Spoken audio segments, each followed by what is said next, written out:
Kumusta mga kabady?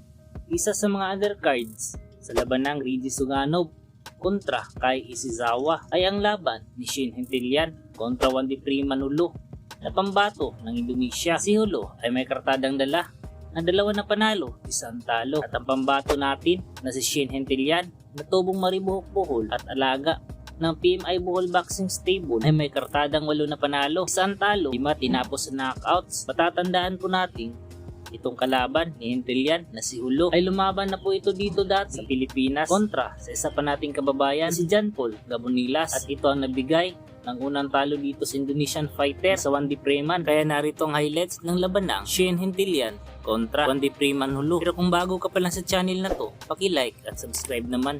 Pakita rin ang notification bell para palagi kang updated. Maraming salamat po mga kabady. This is an international bout, an Indonesian versus a Filipino. Certainly. Wandy Primanulo wearing the red trunks. Itong si Shane Hentilyan, who is, if I'm not mistaken, number 15 in the Philippines already in the minimum weight division, is wearing the white and blue trunks. I think this is the comeback fight for Shane Hentilyan. I think he did suffer a loss dun sa huli niyang laban, and this is a big step up for his comeback fight. I think he already fought after that against John Rotaneo, but tama ka, in the minimum weight division siguro. This is his comeback fight. I think he fought John Rotaneo, if I'm not mistaken, in higher division. In a higher division. Wandy Primanulo has faced Andika, the Golden Boy, who is familiar also to the Filipino fans because Andika fought Reggie Suganov here in Bohol, no, partner? The result of this fight was a majority draw against Andika, the Golden Boy. And itong si Shane Hentilyan, partner, has a record of 8 wins, 5 of which ended in knockout and 1 loss. Ito namang si Wandy Primanulo has 2 wins, 1 loss and 1 draw. Yung kanyang 2 panalo was against Stinky Mario Bunda, also an Indonesian. We still don't know. Minsan kasi yung ginagamay pa ni Hentilyan na kung saan ba talagang division siya he will stay. He did that test the junior flyweight and flyweight sa mga laban din niya, partner. Ngayon bumalik siya sa minimum weight. Who knows, he may be more comfortable on 105 division. Certainly. And here in this fight, he has the height advantage. Itong si Primanulo capitalizing on his lack or not lack but I mean he's smaller than Shane, so he's using that overhand. That's the big weapon for if you're a shorter fighter. Yun talaga ang certainly, no? Suntok na papakawalan mo. Nakita mo yung mukha nung Hentilyan, yung intense. Right. Pero paano napakamayain ni Shane Hentilyan. Sabi nga ni definitely third man in the ring is a Ray Kaiton.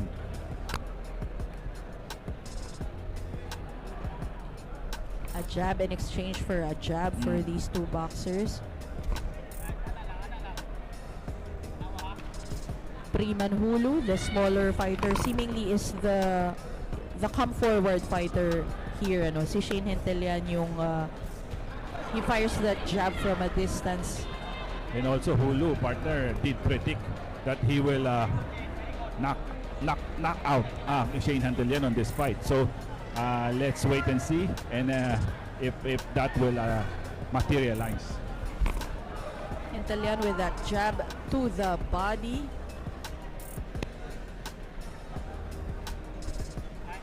Siguro yun ang kailangan gawin ni Hentilyan.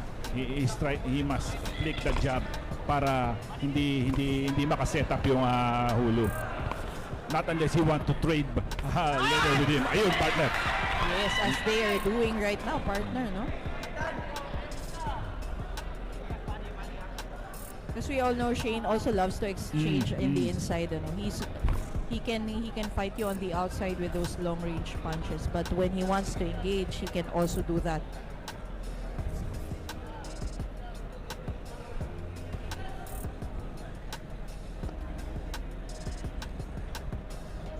like I said, yung ating mga Indonesian boxers always bring in the show. They're very, very emphatic.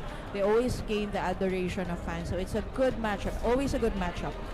Filipino versus Indonesia. Last time, partner, if I'm not mistaken, nung 14th edition ng Kumong Bulanon, meron din tayong Indonesian.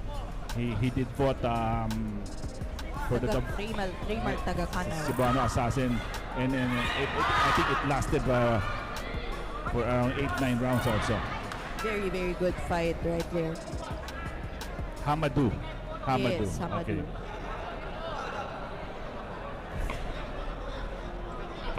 Shane firing off that jab, moving back to evade that counter from Prima Hulu, but was caught with that hook.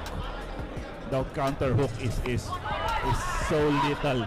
Pag tumama kay Hulu, pag tumama yung suntok ni Hulu doon, may kalalagyan din yung Hintalian, partner. He must be very careful on that hooks that Hulu is throwing at him.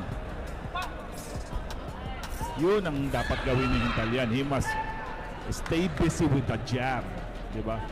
Yes, certainly. Stay busy with a jab. Then a very short step back and counter is quite effective for Shane. Again, this event is kailangan talaga hindi lang mapalapit ni Shane si Hulu. Kasi doon nakakagama ng damage yung Hulu pag nakakapasok siya sa pocket ni Hintalian.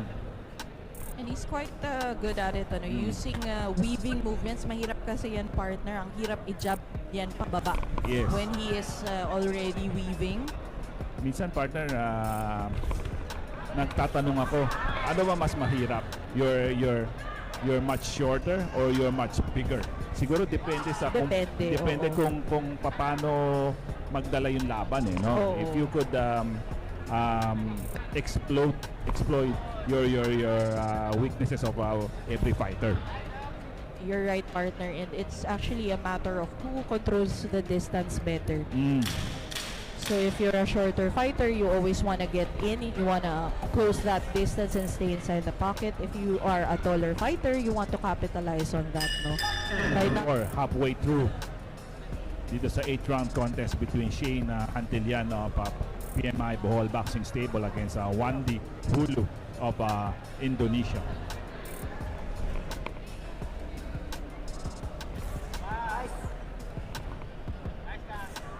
There you have it. I think Shane is gaining success countering when he does not let Hulu finish his combinations. In regarding sa toughness, siguro wala na tayong masasabi kay Shane Hintalian. We all knew that this boy will not quit you. Will not Oo, partner, no? hanggang We've sa seen- huling minuto siguro. Certainly. This will fight. Yan siguro ang isang asset ng Shane Hintalian na madadala mo on your next fight. Certainly. And it's a hit, no? Sa ating mga Bolanon fans. Oo. Syempre, no? Na nakakapanood sila ng international boxers here. Besos, you could watch an international event.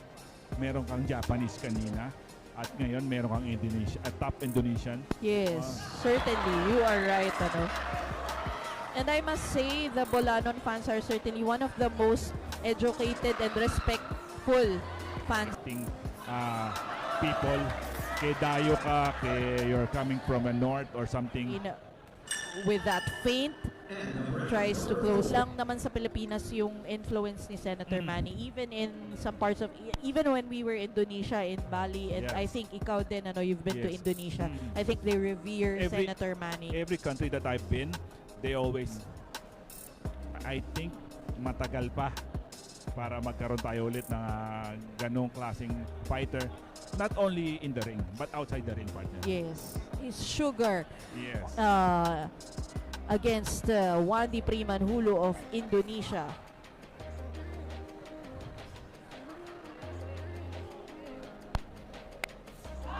Firing that stiff nice. jab. Nice combination by Hintalian.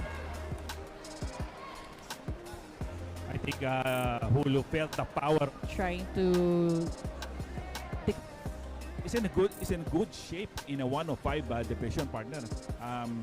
Ang hirap humanap ng 105 yung partner. Mahirap. Freeman Hulu trading with Shane Hentalian to the body. Hentalian just peppering the body. Yan. I think right now Shane is able to adjust already against the sweet spot, especially with the uppercuts, but naka-adjust na si Shane, I think, at this If you agree with me on that. I agree. Ayan. It's a moves that you need to do, Hindi naman makina yung ating mga boxers partner, Minsan, ang mga boksingero are human beings. Definitely. They are very susceptible to the feelings of others. Diba? Yung medyo minsan mas sensitive sila laban nila. Medyo, siyempre, pinaghirapan nila yung mga pinadamdam din yan. Tao yan eh. Definitely, partner. And ito, 8-round fight na to, You'd expect this to have its highs and lows sa mga boxers. Yun lang naman yung komento natin. Lalo pag 12 rounds, partner, Alam mo nga, medyo leeway sa boxing. Imagine dati, 15 rounds to. Oo, partner. Just imagine yung sabi nga nila ng In the US, more than 15 rounds, I think umaabot pa magdamagan na fight. So, certainly. siyempre, iba rin na naman ang preparasyon ng 8 kaysa 15, no? Oo. For Shane is to maintain that combination punching, to Oo. use that jab. For Freeman Hulu naman is to rock house. A little bit shorter for Hulu. Tama yan naman yung ginagawa niya. He's trying to corner Hentalian. Certainly, but Hentalian is willing to engage right now. He's just landing his own body shots against Hulu. Sneaking that hook up top.